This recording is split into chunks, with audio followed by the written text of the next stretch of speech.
Assalamualaikum warahmatullahi wabarakatuh. Pemirsa dimanapun Anda berada, saat ini Anda sedang menyaksikan bisanews.id bersama saya Akbar Nasution. Pada hari ini dalam sebuah program acara Ustadz Menjawab sudah hadir bersama kita Bapak Al-Ustadz Muhammad Rudi Abbas. Ya, apa kabar Ustadz? Alhamdulillah. Alhamdulillah sehat ya Pak ya? Iya, jadi tentunya dalam aktivitas Bapak hari ini kami sedikit mengambil waktu dalam program Ustadz Menjawab. Tanpa memperpanjang kalam, kita langsung saja bertanya tentang tema kita pada hari ini, keutamaan membaca Al-Quran. Begitu ya Ustadz ya? Ya. Iya, tentunya dalam keutamaan membaca Al-Quran ini, apa sih yang menjadi keutamaan dalam membaca Al-Quran ini Pak Ustadz? Bismillahirrahmanirrahim. Assalamualaikum warahmatullahi wabarakatuh. Waalaikumsalam. Bismillah walhamdulillah wassalatu wassalamu ala rasulillah wa ala alihi wa sahbihi wa mawala. Ya, pertama-tama kita bersyukur kepada Allah subhanahu wa ta'ala dan bersalawat kepada Rasulullah. Allahumma salli ala Sayyidina Muhammad wa ala ali Sayyidina Muhammad. Tentunya keutamaan membaca Al-Quran sangat banyak sekali fadilah-fadilahnya. Fadilah membaca Al-Quran ini sangat banyak. Salah satunya diantaranya adalah yang pertama, Allah akan memberikan syafaat kepada orang yang sering membaca Al-Quran.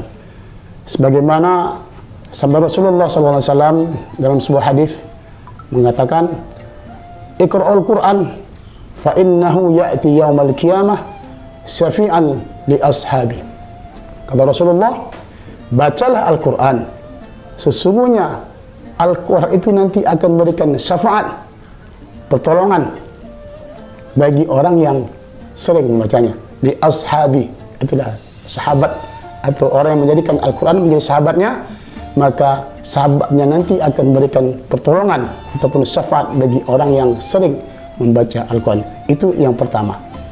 Yang kedua, orang yang sering membaca Al-Quran ataupun fadilah Al-Quran itu, dalam sebuah hadis yang diriwayatkan oleh Imam Bukhari dan Muslim, khairukum man ta'allama Al-Quran wa 'allamahu. Menjadi orang yang terbaik, umat yang terbaik. Dan juga orang yang mengajarkan Al-Quran, nanti setelah dia meninggal dunia, dia akan mendapatkan pahala yang namanya pahala jariah. Al-ilmu yang tanfa'u bi, ilmu yang bermanfaat. Dalam sebuah hadis yang dikatakan oleh Rasulullah, ada 3 nanti yang tidak akan terputus amal ibadahnya setelah dia meninggal dunia. Apa itu? Yang termasuk al-ilmu yang tanfa'u bi, ilmu yang bermanfaat yang diajarkannya kepada orang. Dia mengajarkan Al-Quran, nanti muridnya mengajarkan kepada orang lain, mengajarkan kepada orang lain, maka dia akan mendapatkan pahala yang tidak akan terputus. Jadi yang kedua adalah menjadi umat yang terbaik dan juga menjadi ilmu yang bermanfaat. Setelah kematian dia terus mengalir pahalanya. Itulah fadilah yang kedua. Adapun yang ketiga, orang yang membaca Al-Quran itu Allah beri ganjaran satu kebaikan. Dalam satu kebaikan itu Allah beri balasan 10 kebaikan. Subhanallah. Memang fadilah Al-Quran ini sangat besar sekali. Maka dari itu janganlah kita abaikan Al-Quran. Maka isilah hari-hari kita dengan baca Al-Quran. Minimal 1 hari dalam kehidupan kita ini ada membaca Al-Quran, subuh ataupun malam ataupun siang hari. Jangan tinggalkan Al-Quran. Ya, jadi setiap harinya pinomat dalam 1 hari sekali kita harus ada membaca Al-Quran. Iya, itu dia. Baik, itu dia tadi tentang bagaimana keutamaan membaca Al-Quran. Nah, lanjut kita ke pertanyaan berikutnya. Apakah setiap orang Islam itu wajib untuk mengetahui membaca Al-Quran? Ya. Sebenarnya begini, kita mengakui sebagai orang yang beragama Islam, mengakui kita beriman kepada Allah, beriman kepada Rasulullah, beriman kepada kitab-kitab. Al-Quran termasuk adalah rukun iman. Nah, masuk kitab-kitab. Jadi kita seorang yang beragama Islam, maka wajib kita mengetahui ataupun bisa membaca Al-Quran. Ya, jadi kalau ada orang Islam yang tidak bisa membaca Al-Quran itu bagaimana Ustaz? Ya, kalau Kalau udah wajib maka berdosa lah. Maka berdosa ya. Berdosa. Kenapa? Karena kita orang yang beragama Islam, apa tidak malu? Kita sebagai mengakui seorang yang muslim, tapi tidak bisa membaca kitab kita sendiri. Itu dia, Ustaz ya. Sebagai orang Islam, tentunya kan kita harus mengetahui membaca Al-Quran. Ya. Dan di dalam sholat ada membaca Al-Fatihah, surat Al-Fatihah. Betul. Dan apabila ketika dalam sholat salah membaca surat Al-Fatihah, bagaimana itu hukumnya, Ustaz? Bismillah. Di dalam sholat, membaca Al-Fatihah itu termasuk rukun sholat. Rukun sholat. Rukun sholat. Bahkan para ulama sepakat tentang membaca Al-Fatihah dalam sholat adalah rukun sholat. Jikalau seorang yang sholat tidak membaca Al-Fatihah, maka tidak sahlah sholatnya. Begitu juga jikalau ada seseorang yang membaca Al-Fatihah dalam sholatnya, maka salah membaca Al-Fatihah tadi itu, maka tidak sah sholatnya. Tapi ada dua kriteria yang salah itu. Ada lahnul jali, ada lahnul khafi. Kalau lahnul jali ini udah batal, memang tidak sah sholatnya. Kalau lahnul jali, kesalahan yang sangat fatal, kesalahan yang besar. Kalau lahnul khafi masih bisalah ditoleran. Itu contohnya bagaimana, Ustaz? Ya, kalau lahnul jali itu merubah huruf. Contoh, dalam membaca huruf atau menyebutkan huruf H. Huruf H itu kan makhraj hurufnya di mana? Tempat keluar hurufnya di mana? Huruf H itu sudah beda. Ada menyebutnya huruf A pula. Jadi kalau huruf H itu dibaca dengan huruf H, maka sudah merubah makna. Nah, maka itu nanti dikatakan lahnul jali. Kesalahan yang sangat fatal. Merubah huruf satu ke huruf yang lain. Huruf H ataupun huruf Ain ataupun huruf Shad ataupun huruf Dhad dirubahnya menjadi huruf Dal. Ya, jadi kesalahan yang fatal itu lalu membatalkan sholat? Bisa membatalkan sholat. Kenapa? Karena rukun sholat termasuk adalah membaca Al-Fatihah. Karena apa kata Rasulullah? La sholata biman lam yaqra bi Fatihatil Kitab. Tidak sah sholat, tidak dihitung seseorang untuk sholat yang tidak membaca Al-Fatihah. Tapi kita garis bawahi lagi, ada seseorang yang memang tidak belajar, orang yang memang awam. Orang awam memang dia memang sudah logat seperti itu ataupun sudah belajar tetapi belum juga fasih membaca menyebutkan huruf tadi itu masih ditoleran. Tetapi kita seorang yang orang Islam memang wajib kita belajar bagaimana tata cara membaca, minimal membaca Al-Fatihah. Kenapa? Karena Al-Fatihah itu adalah wajib, termasuk rukun sholat. Maka kita seorang yang orang Islam, maka kita berusahalah untuk memperbaiki bacaan kita, terutama membaca Al-Fatihah. Jika membaca surah yang membaca selain Al-Fatihah itu masih bisa ditoleran. Jadi itu dia, kalau ketika seorang imam itu harus fasih, lebih fasih dibandingkan makmumnya. Jadi apabila ketika seorang ustadz itu salah, apakah seorang makmum itu bisa membatalkan sholatnya? Ya, ada pendapat mengatakan orang yang qori tidak sah berimam dengan orang yang ummi.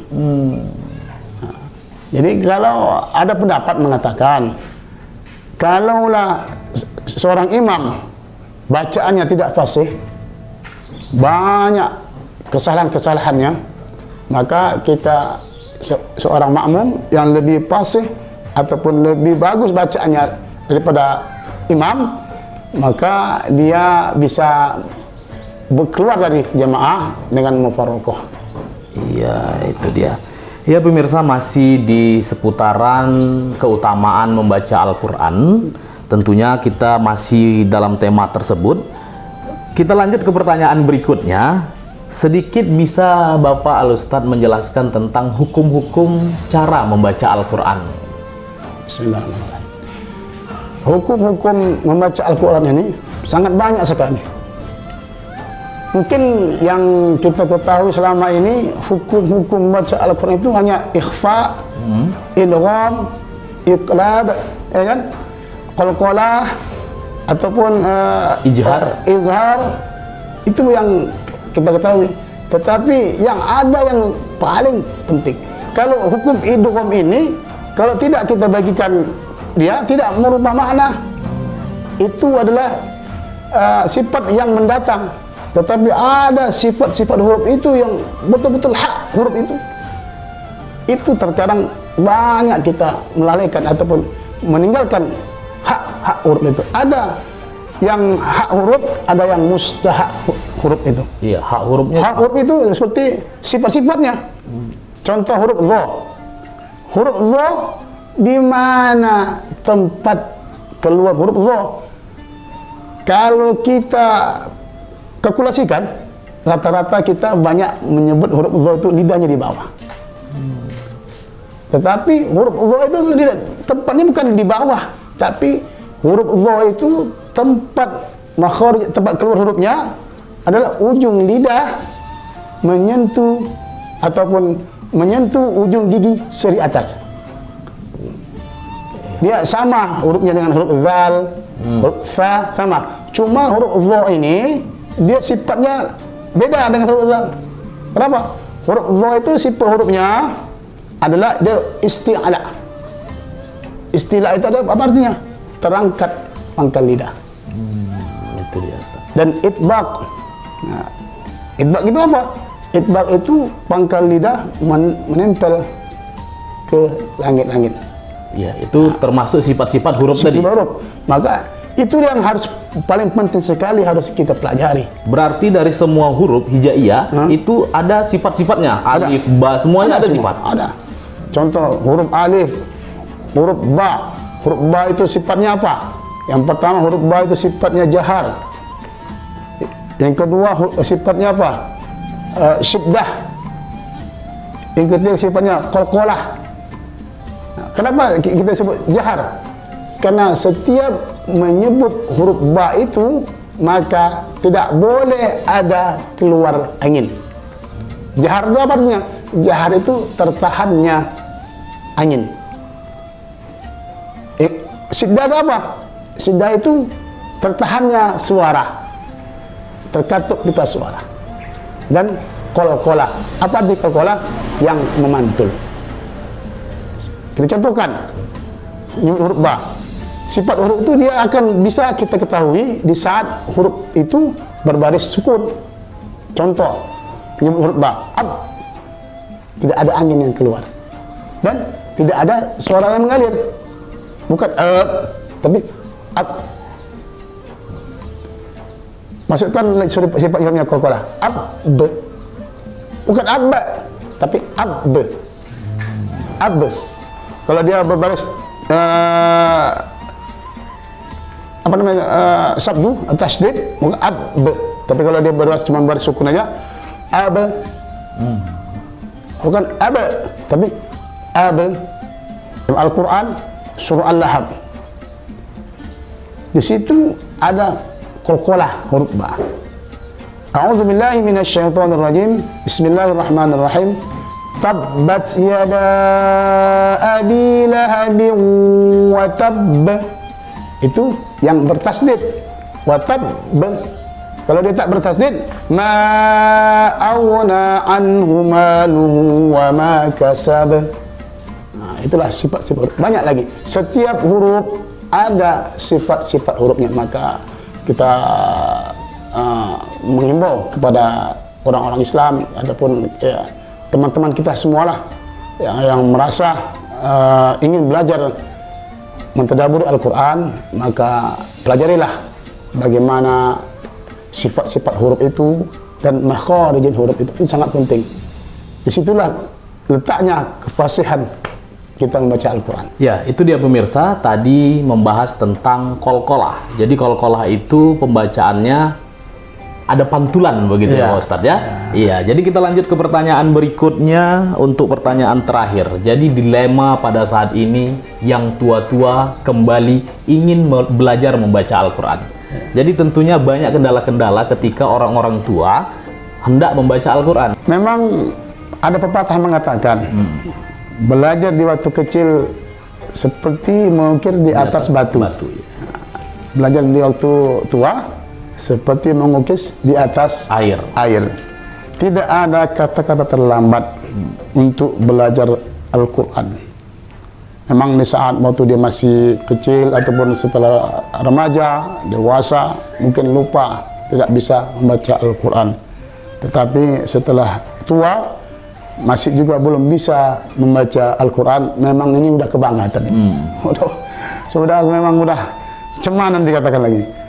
Tapi Allah tidak akan membiarkan ataupun tidak menutup pintu hati seseorang itu selagi dia mau untuk berubah, untuk bertobat kepada Allah Subhanahu wa taala. Bahkan banyak para ulama-ulama dia belajar setelah tua, setelah umurnya 50 tahun, setelah 40 tahun baru belajar tentang agama, tentang Al-Quran. Maka Allah memberikan kemudahan. Wa innamal usri yusra. Innamal usri yusra. Sesungguhnya di atas kesukaran itu ada kemudahan. Ini tidak ada kata-kata terlambat. Bahkan sudah tua pun kalau ingin belajar membaca Al-Quran, maka Allah akan mudahkan. Dan bagaimana caranya? Caranya ya sering datangi guru. Bagaimana lagi? Dikasih metode bagaimana lagi kalau sudah tua? Ya mungkin kalau dia setiap hari terus membaca, maka dia akan semakin lancar. Betul. Iya. Nah, dan juga kita kalau sudah tua, jangan kita sendiri yang belajar. Maka carilah guru, bergurulah kita.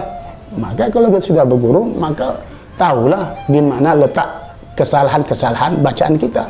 Kalau kita sendiri aja membaca, entah mana yang panjang pendeknya, mana idghamnya, mana iklabnya, mana idharnya.